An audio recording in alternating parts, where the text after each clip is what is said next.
धीरे बोलो, कोई सुन ना ले। ये बात हम सबके कानों में पड़ी होगी और हमारे मुंह से भी निकली होगी, लेकिन सोचने की बात यह है कि ये वाकई कब कब हमारे मुंह से निकलता है और कब कब हमारे कानों पर पड़ता है, क्योंकि ऐसे कम ही गुप्त राज होते हैं जो हम दूसरों के कानों में पड़ने नहीं देना चाहते। अक्सर परिवार में अशांति का कारण हम स्वयं ही होते हैं। हम इस बात को देख पाए भले ना देख पाए, पर यह असल सत्य है, क्योंकि जाने अनजाने मूर्खतावश हम खुद ही अपनी वो बातें दूसरों को बता देते हैं जो हमें कभी नहीं बतानी चाहिए, और वही बातें जो जाने अनजाने हमने किसी दूसरे के सामने बता दी थी, वही हमारे दुख का कारण बन जाता है, वही हमारे झगड़े का कारण बन जाता है, और फिर बाद में हमें पछतावा होता है कि मुझे ये बात किसी को बतानी नहीं चाहिए थी। मेरी ही गलती हुई कि मैंने जाने अनजाने ये बात सभी को बता दी। इसीलिए आज की जो बौद्ध कहानी मैं आपको सुनाने वाला हूं, उसे सुनने के बाद आपको 7 ऐसी बातें पता चलेंगी जो आपको कभी किसी को नहीं बतानी। ये जो 7 बातें हैं जो आपको किसी को नहीं बतानी, क्यों नहीं बतानी, इसके पीछे का तर्क भी मैं आपको, और इन 7 बातों के अलावा अगर आपको लगता है कि कोई बात ऐसी है जो मुझसे छूट गई या मैं नहीं बता पाया, तो कमेंट सेक्शन में जरूर बताना। इससे पहले कि आप इस बौद्ध कहानी में खो जाए, इस चैनल को सब्सक्राइब जरूर कर लें। तो चलिए कहानी शुरू करते हैं। एक समय की बात है, एक नगर में राजेश नाम का एक युवक रहता था। वो युवक बहुत गरीब था। 2 वक्त की दाल रोटी भी बड़ी मुश्किल से उसको नसीब होती। किसी काम की तलाश में दिन रात खोज करने पर भी उसे कोई काम नहीं मिल रहा था। फिर एक दिन अपनी पत्नी के सामने अपनी सारी समस्या बता दी। उसने अपनी पत्नी को कहा कि मैं जिस जगह भी काम मांगने के लिए जाता हूं तो हर कोई मुझे ये कहकर काम नहीं देता कि हमारे यहाँ काम की जरूरत नहीं है। मैं काम की तलाश कर करके थक चुका हूँ। मुझे समझ नहीं आता कि मैं तुम लोगों का पेट कैसे भरूंगा, अपने बच्चों को कैसे पालूंगा, और ये चिंता मुझे दिन रात खाए जा रही है। यह सुनकर उसकी पत्नी ने कुछ सोचकर कहा कि तुम एक आदमी के पास एक बार ही काम मांगने के लिए जाते हो, और जब वो काम नहीं देता तो तुम 2 बार उसके पास जाते तक नहीं हो। अगर तुम्हें उनसे काम लेना है तो तुम्हें हमदर्दी जतानी होगी, तुम उनसे हमदर्दी हासिल करनी होगी, अपनी गरीबी दिखानी होगी, ताकि वो लोग तुम्हारी मजबूरी समझकर तुम्हें काम पर रख लें। इसीलिए शर्म मत करो, उन्हें अपनी मजबूरी बताओ, अपनी गरीबी बताओ, और इसी उपाय से तुम काम पा सकते हो। ये बात राजेश के मस्तिष्क में बैठ गई, और अगले दिन काम मांगने के लिए वो उसी सेठ के पास जा पहुंचा जहां पर वो पिछले दिन काम मांगने के लिए गया था। लेकिन इस बार उसने हाथ जोड़कर उस सेठ से प्रार्थना की, उससे विनती की कि वो बहुत गरीब है और उसे काम की बहुत आवश्यकता है। वो जो कुछ भी उसे देंगे उसमें संतुष्ट हो जाएगा, पर कृपया करके मुझे अपने यहाँ काम पर रख ले। उसकी ये हालत देखकर उस सेठ ने उसे अपने यहाँ काम पर रख लिया। वो रोज वहां पर काम पर जाने अंदर ही अंदर वो खुश तो था कि उसे काम तो मिला, लेकिन उसे वेतन दूसरे लोगों से कम मिलता। वही काम जो दूसरे लोग कर रहे थे उन्हें ज्यादा वेतन मिल रहा था और इससे कम वेतन मिल रहा था। जब इस बारे में उसने अपने सेठ से कहा तो सेठ ने कहा कि देखो भाई, तुम्हें काम की जरूरत थी, मैंने तुम्हें काम दिया, मेरा धन्यवाद करने की बजाय तुम मुझसे शिकायत कर रहे हो। ये सुनकर रिंकू वहीं पर चुप हो गया। बात कहीं ना कहीं सत्य थी। सस्ती सेठ ने तो उसे उसकी मजबूरी के हिसाब से ही काम दिया था और इसीलिए वो उसे अपने अनुसार ही वेतन देता था। लेकिन धीरे धीरे उसने ये बात अपने सगे संबंधियों और अपने दोस्तों को भी बताना शुरू कर दी कि उसका सेठ कैसा आदमी है और उसे कितना वेतन देता है। समय बीता रहा और राजेश पूरी लगन के साथ अपना काम करता रहा, लेकिन अब परिस्थितियां बदलने लगी थी। सेठ अब राजेश से दूसरे लोगों से ज्यादा काम लेता था और उसे कम वेतन उससे देता था। ये बात राजेश के मन को बहुत खलती थी। वो दूसरों से ज्यादा मेहनत कर रहा है और उनसे कम वेतन पा रहा है। इससे उसके आत्मसम्मान को बहुत गहरी चोट पहुंची। अब धीरे धीरे उसका मन अपने काम से हटने लगा। उसका मन काम में लगता ही नहीं था। जाहिर सी बात है कि ऐसी जगह किसका मन लगेगा जहां आदमी को अपने आत्मसम्मान किसके साथ समझौता करना पड़े। इसीलिए जल्द ही उसने अपना काम छोड़ दिया और वो घर पर आकर खाली बैठ गया। अब उसके पास घर का खर्चा चलाने के लिए भी पैसे नहीं बचे थे। इसीलिए उसने अपने सगे संबंधियों और अपना दोस्तों से सहायता मांगने शुरू की। लेकिन उसके दोस्त उसके सामने तो उसे दया का पात्र समझते थे, उसे दिलासा देते थे, लेकिन पीछे से उसका मजाक उड़ाते थे। वो कहते हैं कि कितना बेवकूफ है, सेठ ने इतना काम लिया और बेचारे को पैसे भी नहीं दिए। अरे हम इसको पैसे दे दे तो ये कल हमारा भी पैसा वापस कर पाएगा। इसकी ऐसी हालत है, काम तो इसके पास कुछ है नहीं, पैसा कहां से लाके देगा। और इसी सी राजेश की हालत दिन ब दिन खराब होती जा रही थी। अब वो दिन रात तनाव में रहने लगा था। वही दोस्त, वही सगे संबंधी जो उसके अपने होने का दिखावा कर देते, वो उसे दया का पात्र समझ रहे थे। उसके ऊपर तरस आ रहा था। सब लोग आकर उसे जान तो बहुत देते थे, लेकिन कोई सहायता नहीं करता था। और अक्सर ऐसा ही होता है, जान देने वाले तो बहुत मिल जाते हैं, लेकिन मदद करने वाले, उंगली पकड़कर, हाथ पकड़कर आगे चलाने वाले कितने लोग मिलते हैं। एक दिन उसे पता चला कि पड़ोस के गांव में एक बौद्ध भिक्षु आया हुआ है जो बहुत ही जानी है। राजेश इतना तनाव में था कि उसे कोई रास्ता नजर ही नहीं आ रहा था। इसीलिए जाने या अनजाने वो उस बौद्ध भिक्षु के पास वहां पहुंचकर वो सीधे उनके पैरों में गिरकर रोने लग जाता है। वो रोते रोते उन्हें अपनी सारी परिस्थिति बताता है।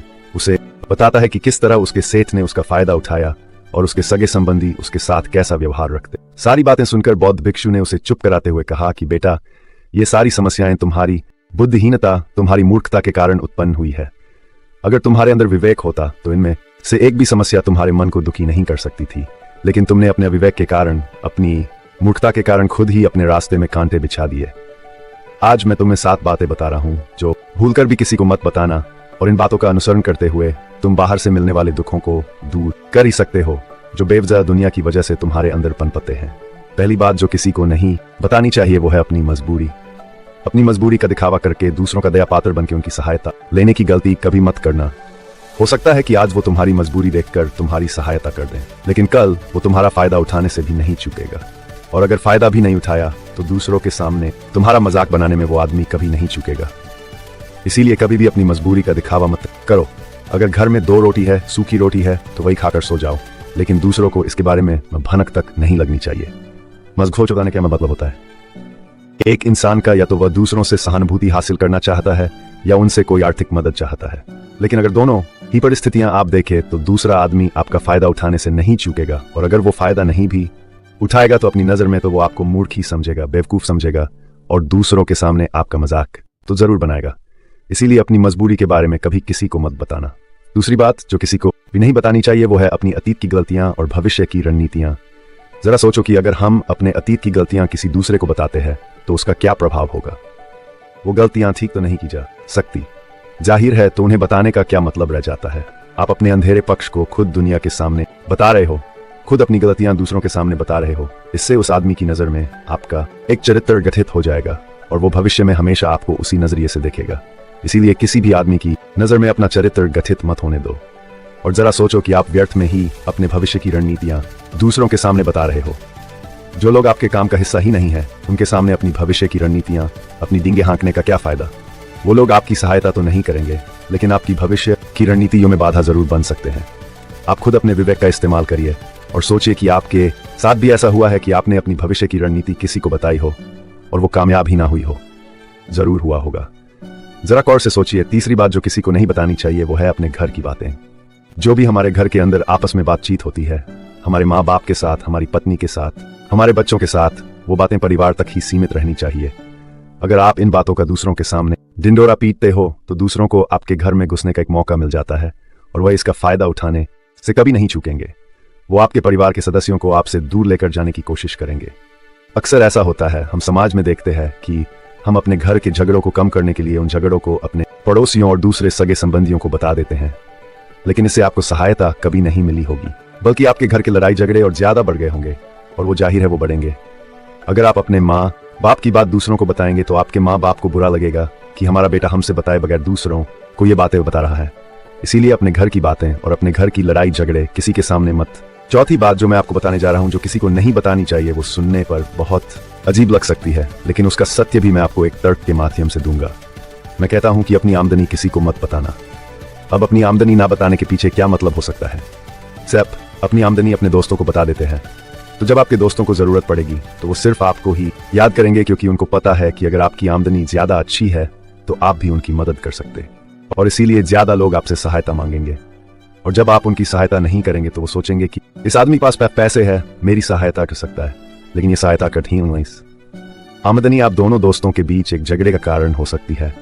कम आमदनी होगी तो लोग मजाक उड़ाएंगे, और ज्यादा होगी तो सहायता मांगेंगे, तो अपनी आमदनी बताने का कोई मतलब नहीं है। पांचवी बात जो मैं आपको बताने वाला हूं उसे आप गांठ बांध लेना और किसी को ये बात मत बताना।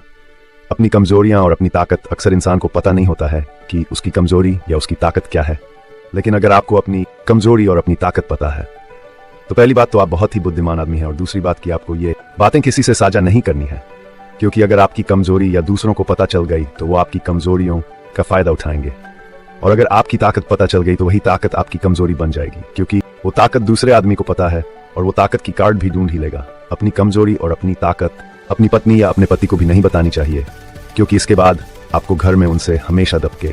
अगली बात जो किसी को नहीं बतानी चाहिए वो है अपने मित्र और अपने शत्रु। आप अपने मित्रों के बारे में अगर दूसरे लोगों को बताएंगे तो वह आपके मित्रों के साथ अपनी घनिष्ठता बनाकर आपको धोखा दिलवा सकते हैं, आपके गहरे मित्रों को आपसे दूर करने का प्रयास कर सकते हैं। अक्सर आम आदमी ऐसा नहीं करता, लेकिन आपके दुश्मन ऐसा करने की कोशिश कर सकते हैं। और दूसरी तरफ आपके शत्रु का भी किसी को नहीं पता लगना चाहिए ही है, क्योंकि आज जो आपका मित्र है, अगर कल वो आपका दुश्मन हो गया तो वो आपके दुश्मन के साथ ही मिलकर आपको परास्त कर सकता है। इसीलिए अपने सबसे अच्छे दोस्तों को भी अपने दुश्मन के बारे में कभी मत बताना। अगली और आखिरी बात कहना चाहता हूं कि जब तुम दान करते हो तो दान के बारे में भी किसी को मत बताना, नहीं तो दान करना व्यर्थ हो जाता है, बेकार हो जाता है। जब आप अपने दान का डिंडोरा पीटते हो तो आप ये बता रहे हो कि मैं कितना बड़ा दानी पुरुष हूं, और ये आपके अंदर एक अहंकार निर्मित करेगा। इसीलिए दान गुप्त रूप से किया जाए उतना ही अच्छा होता है, उतना ही फलदायी होता है। जब आपका बायां हाथ दान कर रहा हो तो दाएं हाथ को बिना पता चले कि बायां हाथ दान कर रहा है। ये 7 बातें जो बौद्ध भिक्षु ने राजेश को बताई, इनमें संसार के सभी सिद्धांत छिपे हुए हैं।